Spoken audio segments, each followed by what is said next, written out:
అధికారం అనే ముసుగును అడ్డం పెట్టుకొని అక్రమాలు, అవినీతి, అహంకారము, అన్ని అరాచకాలు ప్రజాస్వామ్యంలో ఎవరైతే చేయకూడదో, ఏదైతే చేయకూడదో గత శాసనసభ్యుడు, మాజీ శాసనసభ్యుడు, అతని బంధువులు, అతని సహచరులు ఈ అధికార నివాసం ఇది అంటే ప్రభుత్వము ఒక శాసనసభ్యుడికి ఏర్పడిన ఒక అధికార నివాసంలో అక్రమాలు చేసినారు. అది ఇక ముందు చెల్లదు.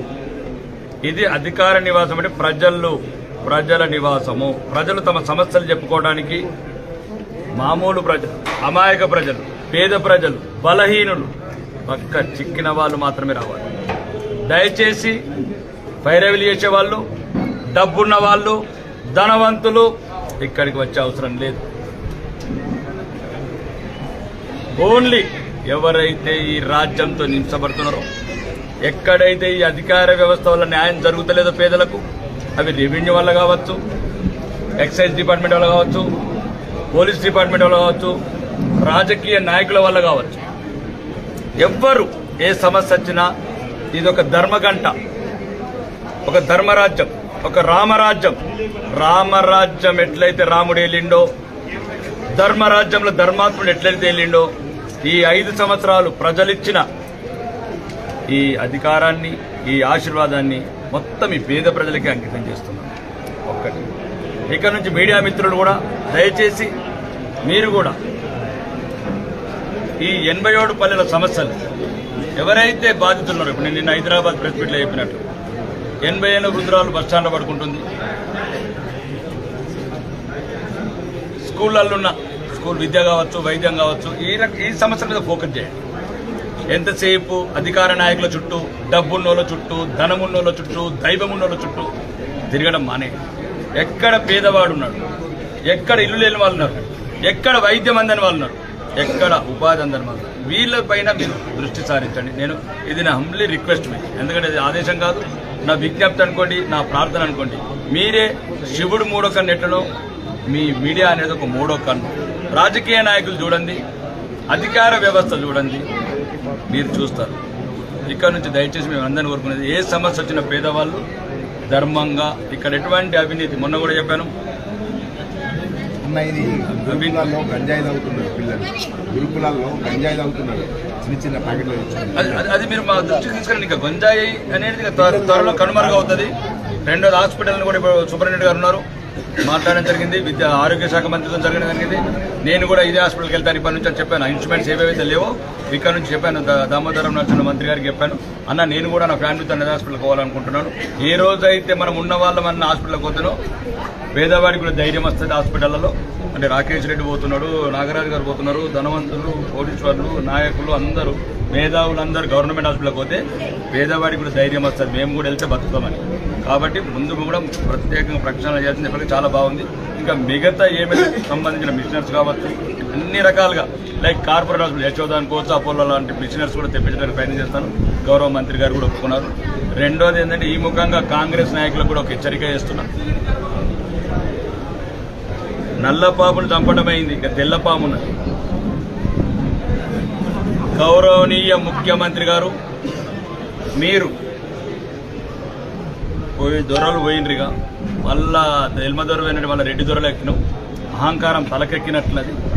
కొన్ని ఏమన్నారు మీరు అసెంబ్లీలో, ఇక్కడ ప్రజలు ఎన్నుకున్న ప్రభుత్వం ఉంది, ఢిల్లీలో ప్రజలు ఎన్నుకున్న ప్రభుత్వం ఉన్నది కాబట్టి సహకారంకి ఏం లోటు రాదని ఆశిస్తున్నామని చెప్పి. మేము అని నువ్వు కొడంగల్ ప్రజలు ఓట్లేస్తే ఎన్నుకున్న శాసనసభ్యుడు, నేను ఆరుమూరు శాసనసభ నుంచి 6 ప్రజలు ఓట్లేస్తే ఎన్నుకున్నవాడిని. నీకు నాకు సమాన హక్కులు,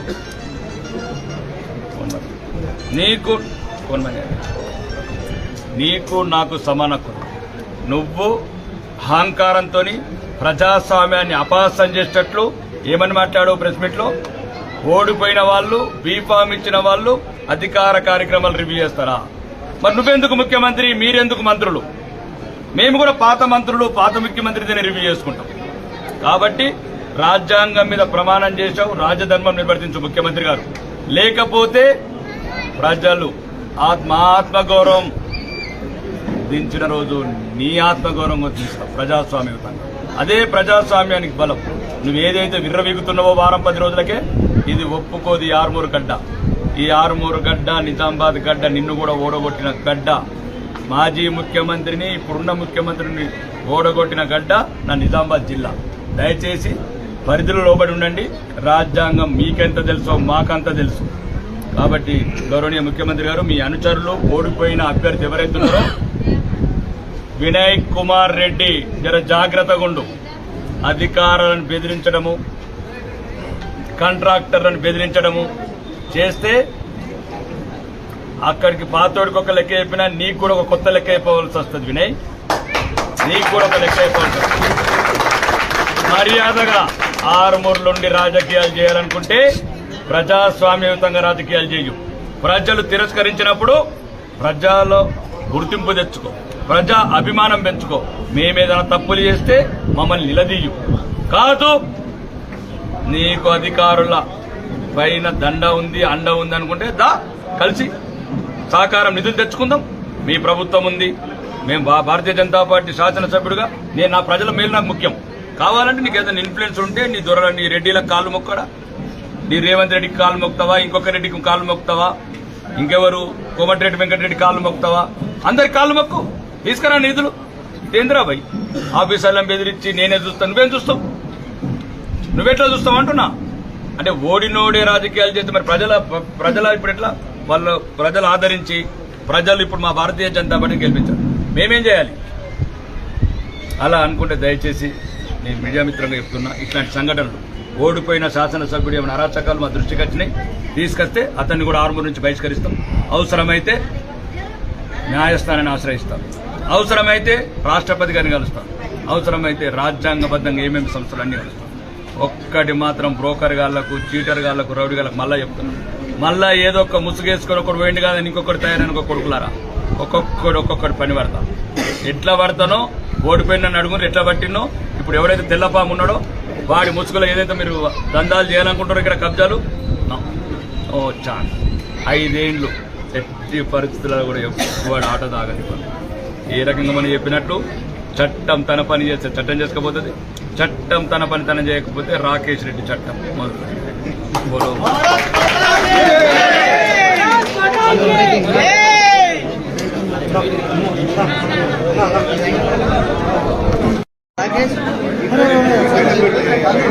జరుపులే కదా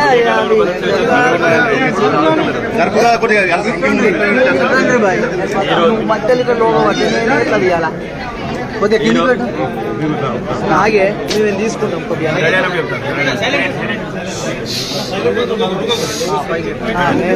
అన్నాను.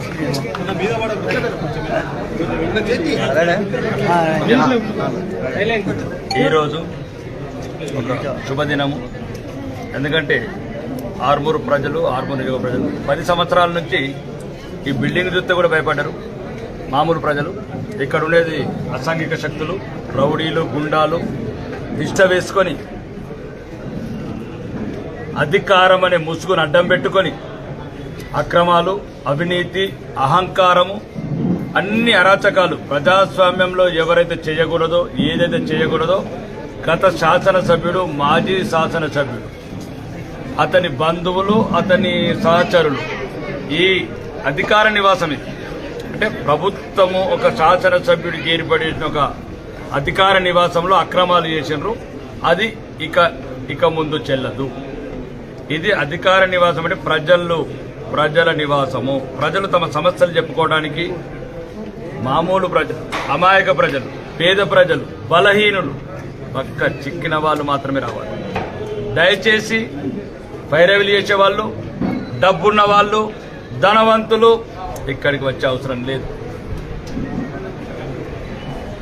ఓన్లీ ఎవరైతే ఈ రాజ్యంతో హింసపడుతున్నారో, ఎక్కడైతే ఈ అధికార వ్యవస్థ వల్ల న్యాయం జరుగుతలేదో పేదలకు, అవి రెవెన్యూ వల్ల కావచ్చు, ఎక్సైజ్ డిపార్ట్మెంట్ వల్ల కావచ్చు, పోలీస్ డిపార్ట్మెంట్ వల్ల కావచ్చు, రాజకీయ నాయకుల వల్ల కావచ్చు, ఎవ్వరు ఏ సమస్య వచ్చినా ఇది ఒక ధర్మగంట, ఒక ధర్మరాజ్యం, ఒక రామరాజ్యం. రామరాజ్యం ఎట్లయితే రాముడు వెళ్ళిండో, ధర్మరాజ్యంలో ధర్మాత్ముడు ఎట్లయితే వెళ్ళిండో, ఈ 5 సంవత్సరాలు ప్రజలిచ్చిన ఈ అధికారాన్ని, ఈ ఆశీర్వాదాన్ని మొత్తం ఈ పేద ప్రజలకి అంకితం చేస్తున్నాను. ఒక్కటి ఇక్కడ నుంచి మీడియా మిత్రులు కూడా దయచేసి మీరు కూడా ఈ 87 పల్లెల సమస్యలు ఎవరైతే బాధితున్నారో, ఇప్పుడు నేను నిన్న హైదరాబాద్ ప్రెస్ మీట్లో చెప్పినట్లు 80 ఏళ్ళ వృద్ధురాలు బస్టాండ్లో పడుకుంటుంది. స్కూళ్ళల్లో ఉన్న స్కూల్ విద్య కావచ్చు, వైద్యం కావచ్చు, ఈ సమస్యల మీద ఫోకస్ చేయండి. ఎంతసేపు అధికార నాయకుల చుట్టూ, డబ్బున్నోళ్ళ చుట్టూ, ధనమున్నోళ్ళ చుట్టూ, దైవమున్నోళ్ళ చుట్టూ తిరగడం మానే. ఎక్కడ పేదవాడు ఉన్నాడు, ఎక్కడ ఇల్లు లేని వాళ్ళు ఉన్నారు, ఎక్కడ వైద్యం అందని వాళ్ళు ఉన్నారు, ఎక్కడ ఉపాధి అందని వాళ్ళు ఉన్నారు, వీళ్ళపైన మీరు దృష్టి సారించండి. నేను ఇది నా హంబ్లీ రిక్వెస్ట్ మీ, ఎందుకంటే ఇది ఆదేశం కాదు, నా విజ్ఞప్తి అనుకోండి, నా ప్రార్థన అనుకోండి. మీరే శివుడు మూడో కన్ను ఎట్లనో మీ మీడియా అనేది ఒక మూడో కన్ను. రాజకీయ నాయకులు చూడండి, అధికార వ్యవస్థ చూడండి, మీరు చూస్తారు. ఇక్కడ నుంచి దయచేసి మేము అందరినీ కోరుకునేది, ఏ సమస్య వచ్చిన పేదవాళ్ళు ధర్మంగా, ఇక్కడ ఎటువంటి అవినీతి, మొన్న కూడా చెప్పాను, అన్న ఇది గురుకులాల్లో గంజాయి తాగుతున్నారు పిల్లలు, గురుకులాల్లో గంజాయి తాగుతున్నారు చిన్న చిన్న ప్యాకెట్లు తెచ్చుకున్నారు. అది మీరు మా దృష్టికి తీసుకురండి. ఇంకా గంజాయి అనేది త్వరలో కనుమరుగవుతుంది. రెండోది హాస్పిటల్ని కూడా ఇప్పుడు సూపరింటెండెంట్ గారు ఉన్నారు, మాట్లాడడం జరిగింది. ఆరోగ్య శాఖ మంత్రితో జరగడం జరిగింది. నేను కూడా ఇదే హాస్పిటల్కి వెళ్తాను ఇప్పటి నుంచి అని చెప్పాను. ఇన్స్ట్రుమెంట్స్ ఏవైతే లేవో ఇక్కడ నుంచి చెప్పాను, దామోదరం నరసింహ మంత్రి గారికి చెప్పాను. అన్న నేను కూడా నా ఫ్యామిలీతో అన్నది హాస్పిటల్కి పోవాలనుకుంటున్నాను. ఏ రోజైతే మనం ఉన్న వాళ్ళం అన్న హాస్పిటల్కి పోతానో పేదవాడికి కూడా ధైర్యం వస్తుంది. హాస్పిటళ్లలో అంటే రాకేష్ రెడ్డి పోతున్నాడు, నాగరాజు గారు పోతున్నారు, ధనవంతులు, కోటీశ్వరులు, నాయకులు అందరూ, మేధావులు అందరూ గవర్నమెంట్ హాస్పిటల్కి పోతే పేదవాడికి కూడా ధైర్యం వస్తుంది, మేము కూడా వెళ్తే బతుకుతామని. కాబట్టి ముందు కూడా ప్రత్యేకంగా ప్రక్షాళన చేయాల్సింది ఇప్పటికీ చాలా బాగుంది. ఇంకా మిగతా ఏమైనా సంబంధించిన మిషనర్స్ కావచ్చు, అన్ని రకాలుగా లైక్ కార్పొరేట్ హాస్పిటల్ యశోదాన్, కోచ్, అపోలో లాంటి మిషనర్స్ కూడా తెప్పించడానికి ప్రయత్నం చేస్తాను. గౌరవ మంత్రి గారు కూడా ఒప్పుకున్నారు. రెండోది ఏంటంటే ఈ ముఖంగా కాంగ్రెస్ నాయకులకు కూడా ఒక హెచ్చరిక చేస్తున్నా. నల్లపామును చంపడమైంది, ఇక తెల్లపాము ఉన్నది. గౌరవనీయ ముఖ్యమంత్రి గారు, మీరు దొరలు పోయినరిగా, మళ్ళా ఎల్మ దొర పోయినట్టు మళ్ళీ రెడ్డి దొరలు ఎక్కినాం. అహంకారం తలకెక్కినట్లది. కొన్ని ఏమన్నారు మీరు అసెంబ్లీలో, ఇక్కడ ప్రజలు ఎన్నుకున్న ప్రభుత్వం ఉంది, ఢిల్లీలో ప్రజలు ఎన్నుకున్న ప్రభుత్వం ఉన్నది కాబట్టి సహకారంకి ఏం లోటు రాదని ఆశిస్తున్నామని చెప్పు. ఏమో అంతే.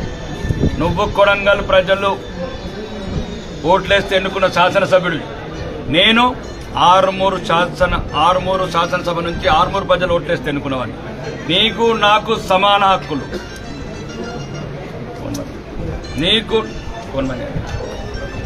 నీకు నాకు సమాన హక్కులు.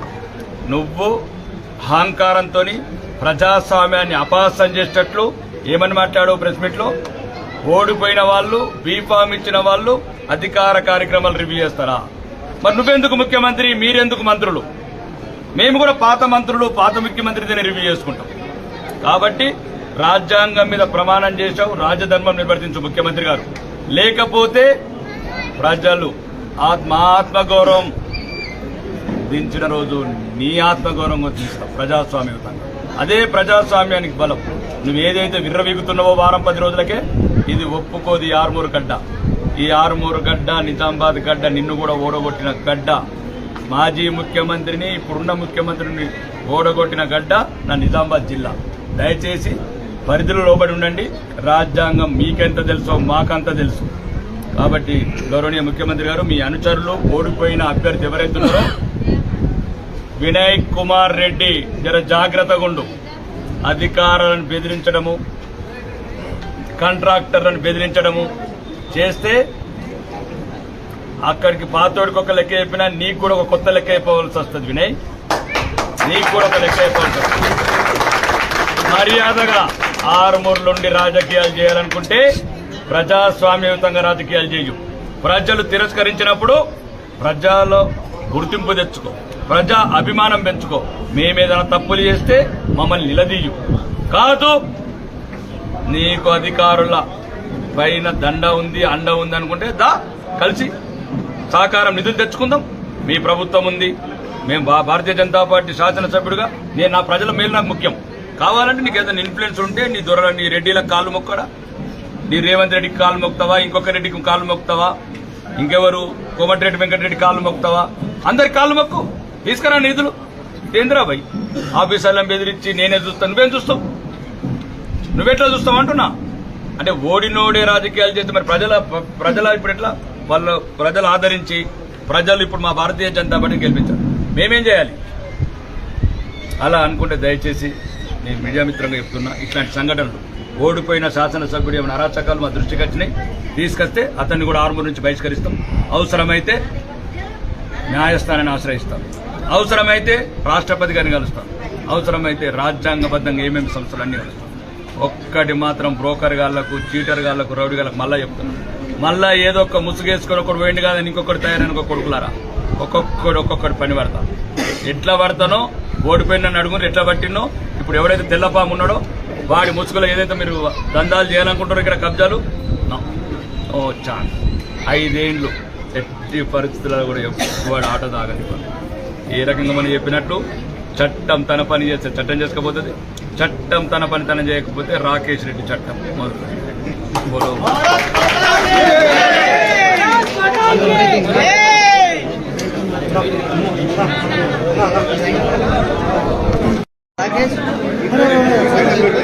రోములు ఇటు జరుపులే కదా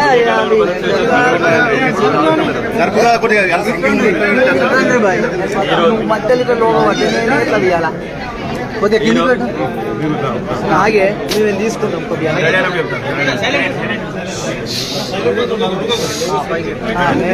అన్నాను.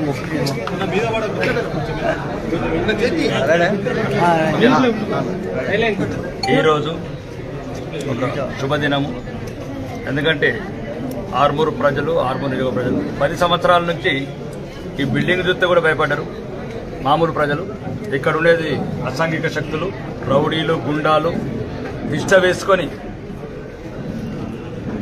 అధికారం అనే ముసుగును అడ్డం పెట్టుకొని అక్రమాలు, అవినీతి, అహంకారము, అన్ని అరాచకాలు ప్రజాస్వామ్యంలో ఎవరైతే చేయకూడదో, ఏదైతే చేయకూడదో గత శాసనసభ్యుడు, మాజీ శాసనసభ్యుడు, అతని బంధువులు, అతని సహచరులు ఈ అధికార నివాసం ఇది.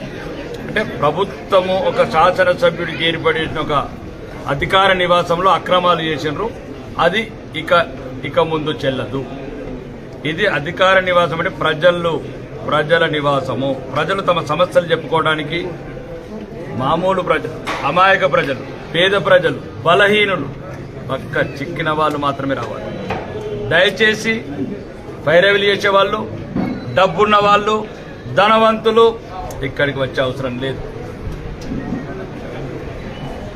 ఓన్లీ ఎవరైతే ఈ రాజ్యంతో నించబడుతున్నారో, ఎక్కడైతే ఈ అధికార వ్యవస్థ వల్ల న్యాయం జరుగుతలేదో పేదలకు, అవి రెవెన్యూ వల్ల కావచ్చు, ఎక్సైజ్ డిపార్ట్మెంట్ వల్ల కావచ్చు, పోలీస్ డిపార్ట్మెంట్ వల్ల కావచ్చు, రాజకీయ నాయకుల వల్ల కావచ్చు, ఎవ్వరు ఏ సమస్య వచ్చినా ఇది ఒక ధర్మగంట, ఒక ధర్మరాజ్యం, ఒక రామరాజ్యం. రామరాజ్యం ఎట్లయితే రాముడు వెళ్ళిండో, ధర్మరాజ్యంలో ధర్మాత్ముడు ఎట్లయితే వెళ్ళిండో, ఈ 5 సంవత్సరాలు ప్రజలిచ్చిన ఈ అధికారాన్ని, ఈ ఆశీర్వాదాన్ని మొత్తం ఈ పేద ప్రజలకే అంకితం చేస్తున్నాను. ఒక్కటి ఇక నుంచి మీడియా మిత్రులు కూడా దయచేసి మీరు కూడా ఈ 87 పల్లెల సమస్యలు ఎవరైతే బాధితున్నారో, ఇప్పుడు నేను నిన్న హైదరాబాద్ ప్రెస్ మీట్లో చెప్పినట్లు 80 ఏళ్ళ వృద్ధురాలు బస్టాండ్లో పడుకుంటుంది. స్కూళ్ళల్లో స్కూల్ విద్య కావచ్చు, వైద్యం కావచ్చు, ఈ సమస్యల మీద ఫోకస్ చేయండి. ఎంతసేపు అధికార నాయకుల చుట్టూ